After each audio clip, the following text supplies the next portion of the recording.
Assalamualaikum warahmatullahi wabarakatuh. Haturan mitra tepang dangu deui sareng Mang Barna. Urang ngadongeng deui neraskeun hanca garapan nu katuna. Carios kalayan judul Rusia Pelet Marongge. Yasana Aan Merdeka Permana. Mitra upami telepat hanca nu katuna teh ceuk Tuan Markonghes, mani omat-omatan yen kudu bebeja mah kaki mandapi, manehna milu bajoang keur kapentingan bangsa pribumi. Dugi kadinya nya mitra hanca teh terasna kumaha mangga urang sami-sami lajengkeun deui wae. Nyangakeun Rusia Pelet Marongge. Sok kabarayun sadayana.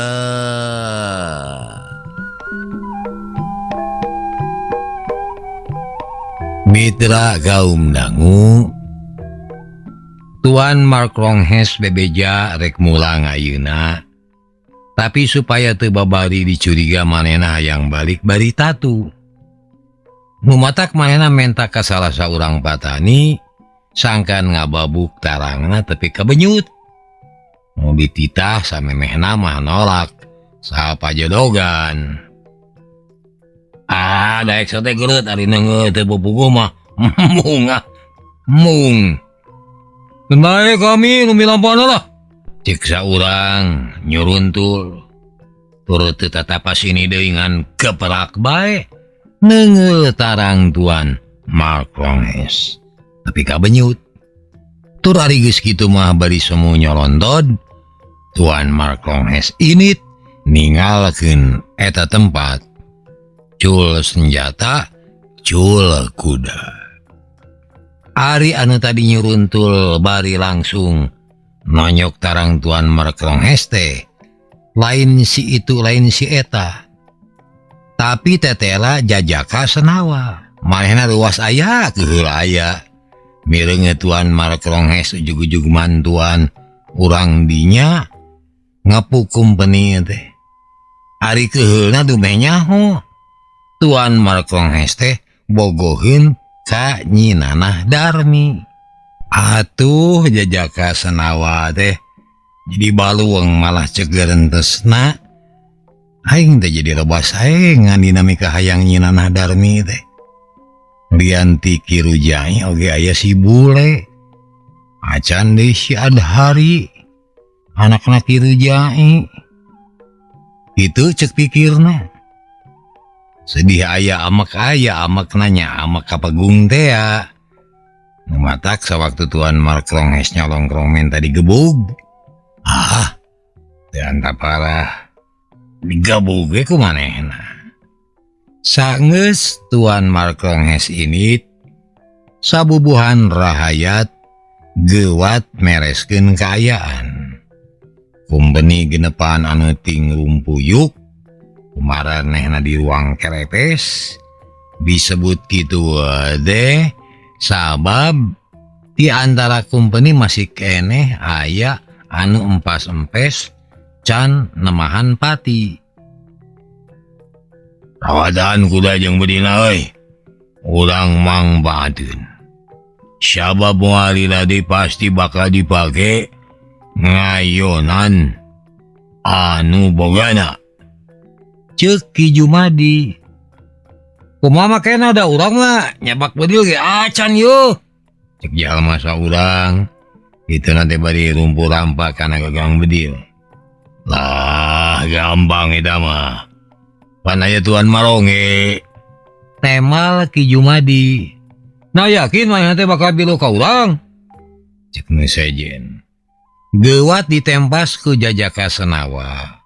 Yen cenah manehna mah acan yakin Tuan Markonghes bakal bela kana perjuangan maranehna. Nah make yakin itu jeung maneh mah tadi bahasa nonyok eta jalma. Mani jiga anu ijid gitu euy. Ceuk Ki Jumadi. Tapi teu ditemalan ku jajaka sanawa mah. Mitra kaum dangu memusuhan antara rakyat desa kalihan asih jeung kumpeni ti kadipaten beuki ngagedur. Kumpeni amek pisan sabada pikeun anu kadua kalina aya anggotana anu jadi korban patelak. Malah anu ayeuna mah korbana beuki mokaha. Sabab tina tujuan anggota kumpeni anu balik bari salamet jiwana mah ukur saurang, nyatana Tuan Mark Longhes. Isukna Tuan Dick Van Krupp nyaeta komandan kumpeni di markas kadipaten datang ka imahna tua kampung kalihan asih. Manehna dikawal ku welas-welas anggota kumpeni kaasup Tuan Mark Longhes anu dibengker tarangna.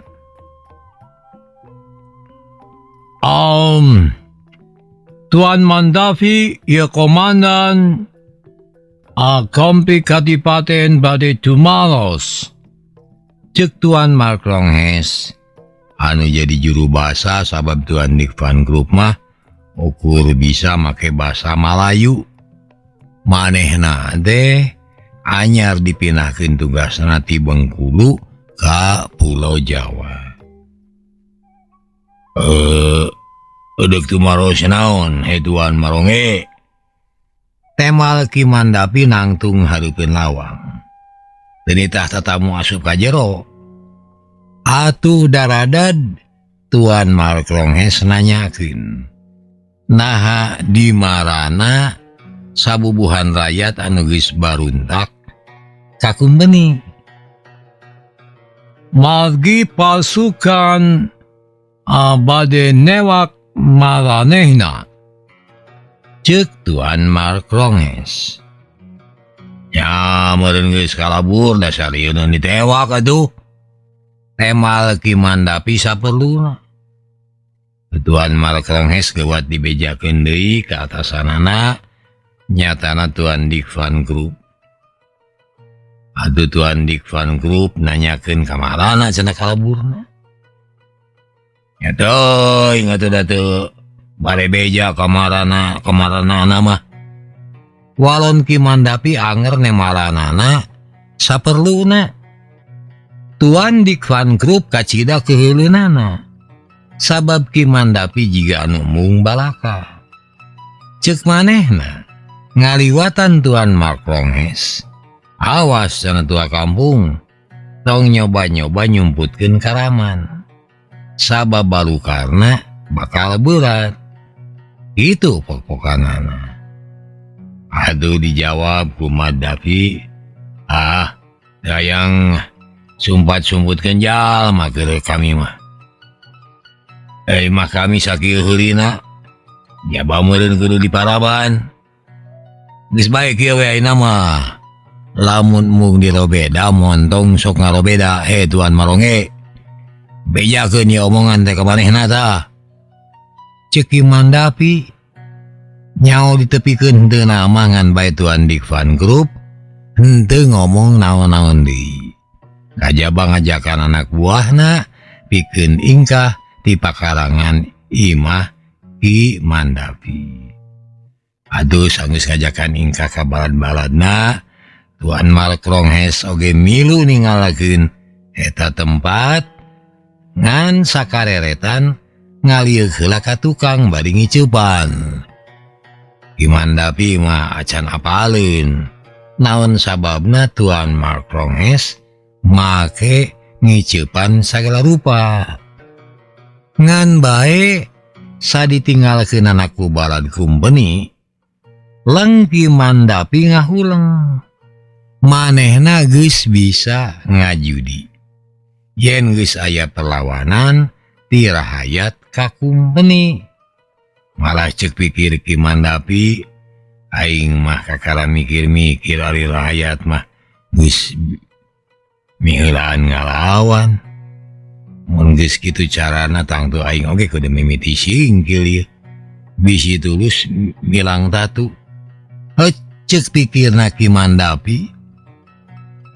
Teu kungsi diri lalila. Kimandapi gewat ngumpulkeun amba rahayat utamana anu katemong teunung dina ngalawan musuh. Satadina kami udek sabar we heula sabab hayang milih wanci anu mustari ngan ku sabab ku dulur-dulur urang geus dipiuraan. Daek teu daek ayeuna urang kudu caringcing pageuh kancing euy. Saring set pageuh iket bisi aya mau ngamuk gajah mata. Ceuk Kimandapi. Atuh demi ngadenge kokolot lembur geus ngagurat taneuh jiga kitu mah. Ngangger bae nu araya surak amal-amalan bari ngacung-ngacungkeun peureup. Podaran cenah kumpeni basmi bangsa asing teh basmi podaran. Cek leuting colowok manihan daruan. Mitra beja apa beja-beja atuh teu kungsi lila. Ear bae sadesa kalihan asih. Yen tua kampung Mandapi geus ngumpulkeun balad pikeun ngayonan kumpeni. Sakur lalaki bedas mah geus daratang ka imahna tua kampung. Seja daftar hayang jadi pasukan. Anu engkena ngayakeun perlawanan ka kumpeni. Rahayat kalihan asih beuki tambah sumanget. Saeungeusna aya sababaraha urang patani anu daratang bari ngasongkeun. Anu ngasongkeun berdil dorlok teh aya kana tujuhna. Mireungeuh kitu puguh we Kimandapi salaku tua kampung atawa ayeuna mah salaku pamimpin perjuangan ngarasa heran. Nah di mana ranjeun bisa ngabogaan bedieu salabaraha kieu yeuh. Ceuk tua kampung kalihan asih. Atuh daradad patani saurang nerangkeun lalampahanana yen maranehna geus magat-magat aleutan kumpeni. Kumpeni tujuhan ngaraleut tarumpa kuda bari nyoren bedieu. Kami teh cenah sararea dikepuk. Bedilna dirampas, kudana dijabel, kumpeni genepan di ruang kerepes. Itu cek laporan rahayat. Atuh nu ngadengekeun hookeun atoh aya risina tangtu kumpeni teh bakal beuki amal. Kumpeni genepan di ruang kerepes. Ari nu saurang deui kumaha? Cek tua kampung sabab tadi disebutkeun kumpeni teh tujuhan. Nyata nu saurang deui mah kalah kamantuan patani. Malah manehna anu mihiraan ngepuk kumpeni mah. Manehna deui anu mangrebutkeun bedil mah. Ceuk nu patani anu tadi laporan. Ke saha ngaranna? Piraku teu apa tuan Maronge. Emal patani. Kimandapi ngahuleng. Geus kitu ungut-ungutan lalaunan. Cek pikir Kimandapi paingan eta si bule teh ngiceupan ka aing. Meureun manehna nya hayang mantuan perjuangan rahayat di dieu. Cek pikirna Kimandapi jadi inget kana polah tuan Mark Ronghes. Harita teh eta jalma milu kana aleutan anu dipingpin ku tuan Dick Van Kloop. Waktu ninggalkeun pakarangan, tuan Mark Ronghes ngalieu ka tukang bari ngiceupan. Meureun maksudna mah bebeja ka aing yen manehna aya di satukangeun perjuangan rahayat. Ceuk pikirna Kimandapi. Beja yen urang desa kalihan asih geus nyusun kakuatan. Akhirna tepi ka markas kumpeni di Kadipaten. Aduh kukituna komandan kumpeni Tuan Letnan Dick Van Kloop beuki amekeun bae.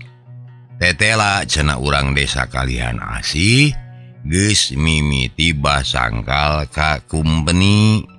Manehna mah malah geus marentahkeun ka pasukan sangkan saban waktu ngayakeun patroli jang nalingakeun kakuatan urang desa kalihan asih.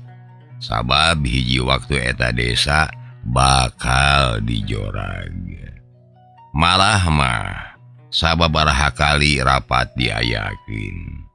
Eusina diantarana ngatur waktu. Iraha pasukan kumpeni ngayakeun serangan ka eta tempat. Tuan Dick Van Krupp ngirim telegram ka Cirebon sangkan mantuan bala bantuan.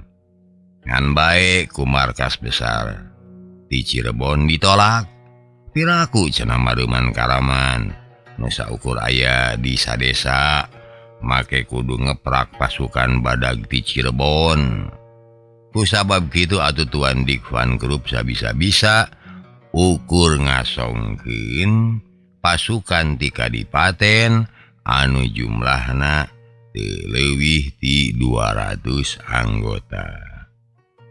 Ngan bae ti kajadian eta patelak sacara langsung mah acan kajadian deui.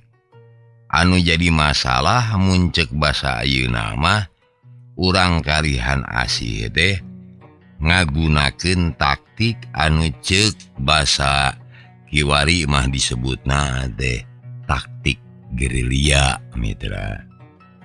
Kampung dikosongkeun sabab pangusina parinah ka jero leuweung jati. Teu budak teu kolot teu awewe teu lalaki ngarungsi ka jero leuweung. Ari leuweung jati zaman harita teu jiga ayeuna calengcang balas kurituaran. Baheula mah didinya teh kaina hekep dangdaunan jemet teu asup cahaya panon poe tong boroning peuting darah tengah poe ereng-erengan oge kaayaan teh paroe. Mitra kaum dangu tuna lalampahan anu ngarungsi ka leuweung. Ayeuna urang ngabandungan lalakon Tuan Mark Ronghes. Salila aya kajadian baruntakna urang kalihan asih. Tetela sacara rerencepan manehna oge tetep mantuan perjuangan rakyat. Sanajan manehna teh anggota VOC tapi ari hate leutikna mah tojanya jeung kabijaksanaan organisasina. Ceuk manehna VOC teh anu tadina hiji organisasi dagang kadienakeun robah jadi penjajah. Tanah rahayat dijabel, rahayatna dipaksa digawe bari sagemblengna jang kauntungan VOC. Nuwang kelang teu daek ngajual tanah ka VOC dianggap Karaman tur kudu dibasmi. Tuan Mark Ronghes hate leutikna teu satuju. Ngan bae pikeun terang-terangan nemongkeun ka teu panujuanana manehna oge teu wani. Itu sababna akhirna mah sok mantuan rakyat sacara rerencepan bae. Dina hiji poe di markas geus ibur deui bae. Cenah poe eta geus aya bedil anu leungit deui saprak aya Karaman di kalihan asih. Di gudang sok kapalingan senjata mimitina mah teu kapanggih da nu leungitna ukur hiji dua. Ngan sageus didaftar tetela loba senjata anu leungit. Saha anu malingna acan kanyawan. Kadienakeun komandan VOC mimiti curiga ka Tuan Mark Ronghes. Ari anu jadi kacuriga salila ieu jalma gabung ka VOC lamun dina obrolan mah katemong jiga anu cecep ka sabangsa Karaman. Tapi saban manehna milu kana operasi penyerbuan nu eleh teh sok pasukan VOC bae. Lamun ceuk basa Sunda mah obrolan Tuan Dick Van Krupp teh kieu. Kami teh cenah curiga ka si Ronghes yeuh. Tiap manehna milu kana pasukan eta pasukan sok eleh. Loba anggota pasukan anu jadi korban tapi manehna mah salamet wae. Cenah Terus gitunya itu sanggeus bagian serta catatan rangkeun catatan perang memang loba kapanggih hal-hal anu matak curiga. Dina ieu catatan saban si Ronghes aya dina pasukan penyerbuan, 3 poe samemehna aya wae bedil anu leungit. Pasukan penyerbu pasti eleh sabab jigana teh karaman geus nyaho samemehna bakal aya serbuan. Kitu ceuk opsir anu ngasongkeun catatan pertempuran. Pasukan Karaman Ambaroga bedil jumlahna berkira babaya. Di mana maranena boga nu kitu, tangtu aya anu mere. Nu buda berena geus muasalah anggota VOC gene. Ceuk Letnan Dik Van Kruk. Kusabab panyeriga teh ragragna katuan Mark Ronghes. Atuh ayeuna mah eta jalma teh teu weleh ditalingakeun jeung diintip-intip paripolahna. Leuwihna di kitu, komandan VOC teh oge geus nyieun reka berdaya pikeun ngabuktikeun yen nya Tuan Mark Ronghes kabaud kana pola-pola hianat. Hiji waktu mah anu ngahajang-hajaga gudang sanjata teh Tuan Mark Ronghes pisan. Papeuting samang-samanena keur jaga kapanggih aya anu ngajorelat tukangeun gudang. Wisdar, Tuan Mark Ronghes ngakorowok bari ngabretek nyusul anu ngabalicet. Nu babalicetan teh nyatana mah hiji lalaki bangsa pribumi. Ngan Tuan Mark Ronghes teu apal saha-sahana. Tapi kumanehna terus diburu kusabab anu babalicetan teh lumpatna kurang tapis. Akhirna labuh ti kudawet atuh kacerek akhirna mah. saha maneh? Cik Tuan Mark Ronghes sawaktu kanyahoan yen anu lumpat teh nya lalaki ti bangsa pribumi. Nu ditanya teu daek nemalan pon kitu deui waktu ditanya hal-hal sejena ngan sageus disingsieunan yen bakal dibedil. Harita keneh oge eta lalaki teh bebeja bari satengah ngayak-yak. Kami teh baradna tua kampung kalian asih cenah. Ha? Jika lihan asih pada naon ka dieu? Cek Tuan Mark Ronghes deui. Ayeuna mah kacurigaanana ngurangan. Tapi nu ditalek teu wakanemalan kajaba ngahuleng salila-lila.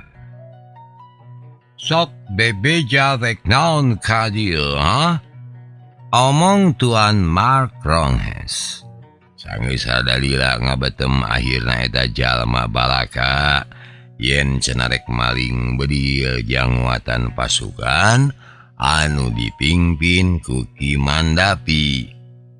Amun nya kitu ku aik dibantuan sabab salila ieu aik ge mantuan perjuangan orang kalihan asih.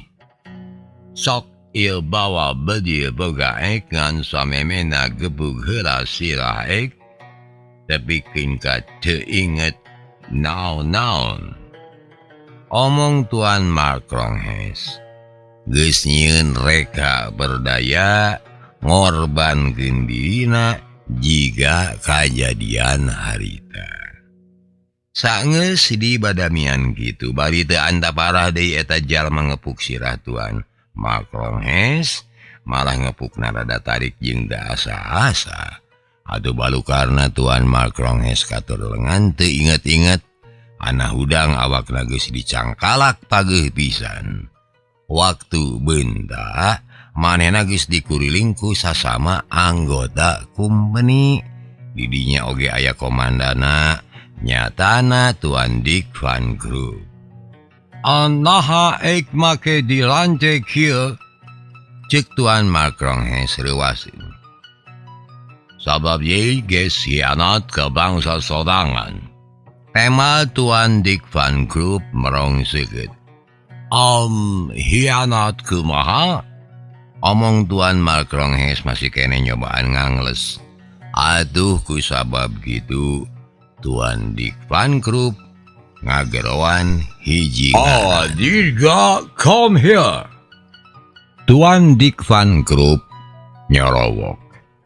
Jol hiji lalaki lestereng besekal.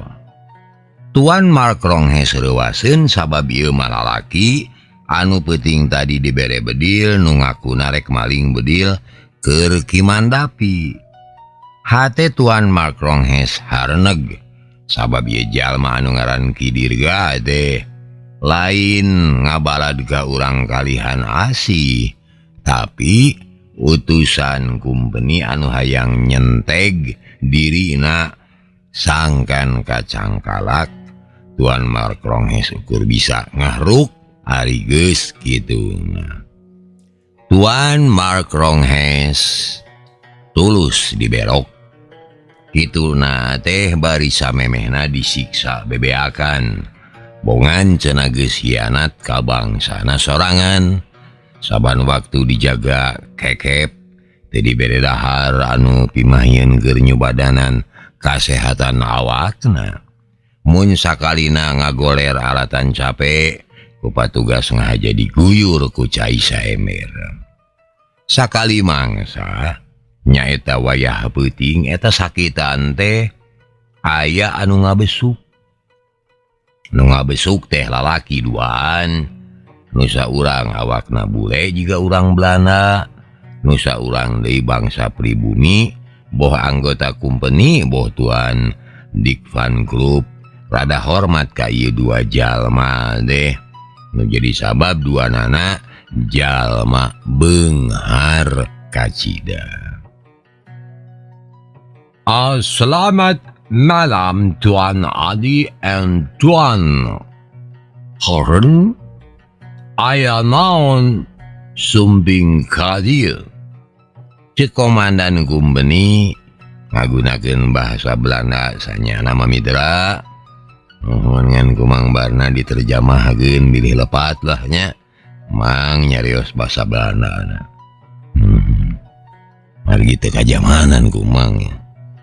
Atuh darada Tuan Hohrun teh nyebutkeun yen manehna kadua adih Purnamantanta kapala desa kalian asih datang sejak ngabebaskeun Tuan Markronghes. Anu kadenge kasanggupanana ti Tuan Kohrun sabaraha wae uang jaminanana bakal ditebus. Pokona ngadenge eta kasanggupan komandan kumpeni kadipaten kerung halisna. Nah, cenah boga kadudukan naon anggota manehna anu ngaran Markronghes tepikeun ka ludeung nebus ku duit mahal kacida. Tuan Markronghes kacida dipikanyahna ku urang kalihan asih. Mun manehna diberok angot mun tepi ka dipaehan, mamalana bakal beki gede batan lamun dibebaskeun. Sok bebaskeun kami duaan bakal nebus ku duit anu gede sakumaha pamenta anjeun. Kitu cek anu duaan deh, kitu deh cek Tuan Kohrun. Kohrun nya dikating Tuan naon itu. Mitra atuh keuangan kumpeni teh keur bangkrut cenah tang tuh butuh duit kacida gedena. Tapi duit panebus pasti bakal ditampa mun aya jaminan si Ronghes tong nyieun gara-gara manehna ulah ilu biung karena politik. Cek Tuan Dick Van Group atuh ku anu duaan disanggupan dan nu penting mah Markronghes dibebaskeun we. Aya deui pasaratan tambahan. Pasaratan naon eta?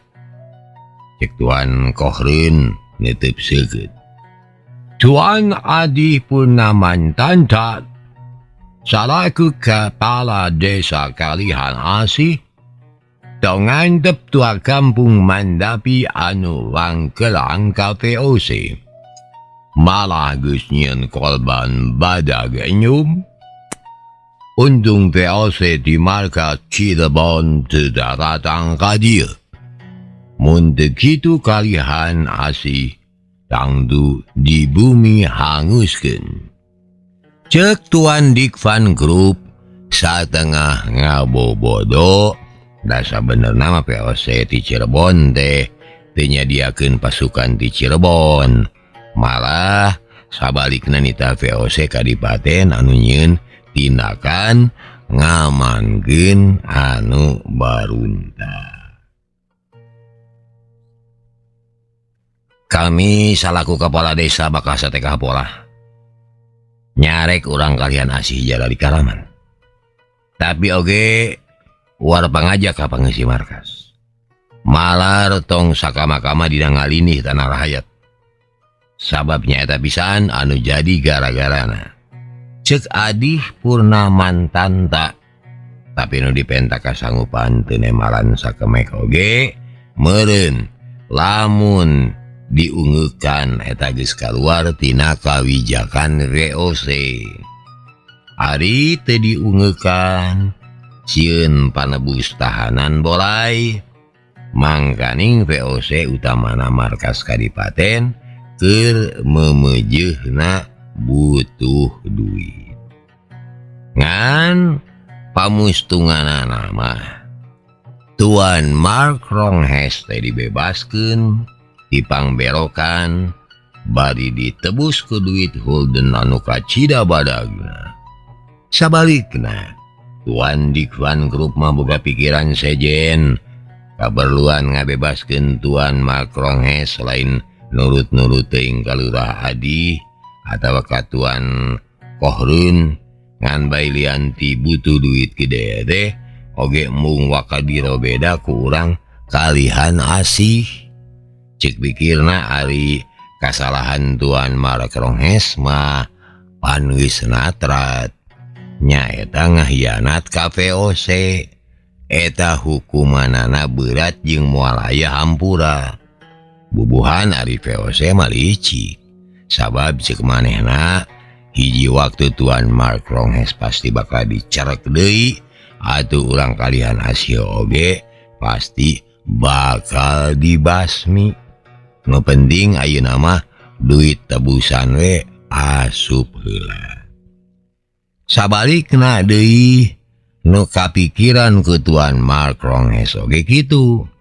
Manehna teu percaya pihak VOC babari kitu bae ngabebaskeun manehna. Polah manehna teh geus eces nyieun kasalahan badag sabab geus nyieun pola hianat ka VOC oge hartina hianat ka bangsana. Ek teu percaya VOC ngabebaskeun ek. Cek Tuan Mark Ronghes sawaktu dibawa ngajauhan Kadipaten diunggahkeun kana kuda jeung disangkeh ku Ki Adi. Nahasa atuh anu percaya ka VOC. Sarua kami oge teu percaya. Tema lagi Adi Purnaman Tanta bari ngabedal kuda sangkan lumpat rada gancang. Lamun ye teu percaya naha atuh ek make dibebaskeun ka lebar-lebar duit hagmani gede ya. Omong Tuan Mark Ronghes. Tapi ditemalan deui Ki Adi yen ngabebaskeun Tuan Mark Ronghes teh aya sababaraha rupa alasan.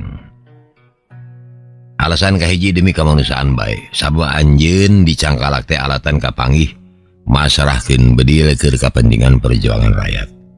Sanajan dina akhirna mah nu dipasarahan bedil teh aya lian iwati juru telik VOC. Alasan kedua mun anjeun dibebaskeun ku urang Kalihan Asih bakal diperipati pikeun ngalatih militer. Alasan anu katilu ku sabab aya pamardi ti Ki Mandapi tua kampung kalian asih. Ceuk Ki Mandapi anjeun kudu ditulungan. Omong Ki Adi Purnaman Tantra. Demi ngadenge penjelasan anu pangakhirna, Tuan Mark Ronghes rada curing hak. Benar Tuan Mandapi hayang nulungan ek? Bener Ki Mandapi talatah sangkan anjeun dijahit tina mamala. Warum? Tuan Mark Ronghes tumanya. Cek Ki Adi Ki Mandapi apaleun yen Tuan Mark Ronghes loba sosobatan jeung urang lemur. Malah beh dieu Ki Mandapi oge apaleun yen Tuan Mark Ronghes geus bilu kana perjuangan urang kalihan asih. Sanajan Ki Mandapi nyebutkeun cenah bisa jadi anjeun bebela ka urang kalihan asih teh kusabaya anu dianjing cai nyaeta bogoh ka Nyi Nanah Darmi gitu dah. Omong Ki Adi mesem. Ek memang cinta ka Nona Nanah Darmi, tapi ek age bela kala hayat kalihan asih. Meme cinta ka Nona Nanah Nanah Darmi, pan ek matos sosobatan jeung rakyat kalihan asih. Omong Tuan Mark Ronghes.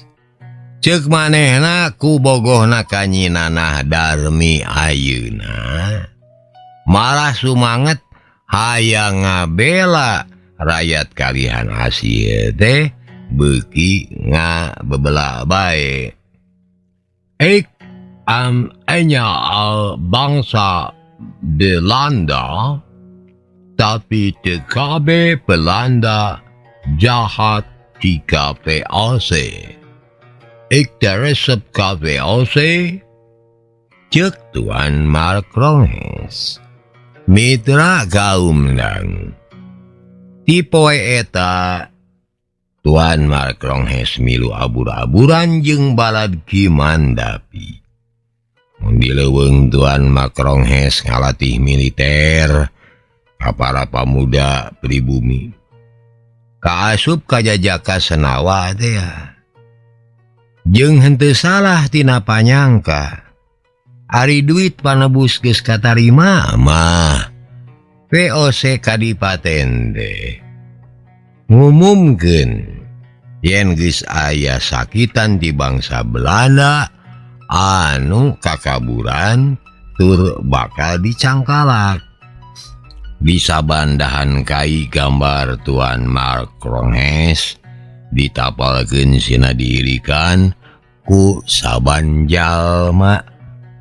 Dina eta bewara oge disebutkeun yen sing saha anu bisa nyangkalak penjahat Mark Ronghes atawa tepikeun kamaehanana pisan bakal dibere upah duit gulden anu loba. Kusabab aya bewara kitu atuh kalangan centeng jeung tukang pukul mah geus riab nglayaban lemur pikeun neangan di mana Tuan Mark Ronghes ayana. Pola kumpeni kadipaten teh kacida licikna. Sabab ku jalan kitu salian ti Mark Ronghes bakal dibeberik ku tukang pukul atawa ku anu hayang mareunang upah oge sakaligus bakal bisa nyusul-nyusul di mana nyumputna karaman anu dipimpin ku Ki Mandapi. Tuan Dick Van Krupp geus nyangka yen Tuan Mark Ronghes teh pasti diampihan ku karaman anu dipimpin ku Ki Mandapi. Teu salah tina panyangka saenggeus diumumkeun yen anu nyangkalak atawa nu maehan Tuan Mark Ronghes bakal narima hadiah. Atuh pamustunganana jadi loba centeng jeung tukang pukul anu riab ngulayaban tempat-tempat Sunni.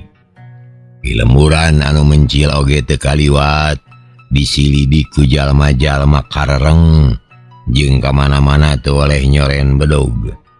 Tujuanana taya lian iwati neangan di mana Tuan Mark Ronges nyumputna ku ayana bewara hadiah anu disebarkeun yen teu eueuheun geus ngaganggu kana pikiran sawatara jalma kaasup anu ayeuna biluk kana perjuangan. Cager. Waduh, mitra hanya kal. Kabujeng neng nong cekap dugi ka dieu heula. Insyaallah enjing diteraskeun deui mitra. Nuhun kana paratosanana, hapunten samudaya kalepatan. Billahi taufiq wal hidayah. Wassalamualaikum warahmatullahi wabarakatuh. Ciao.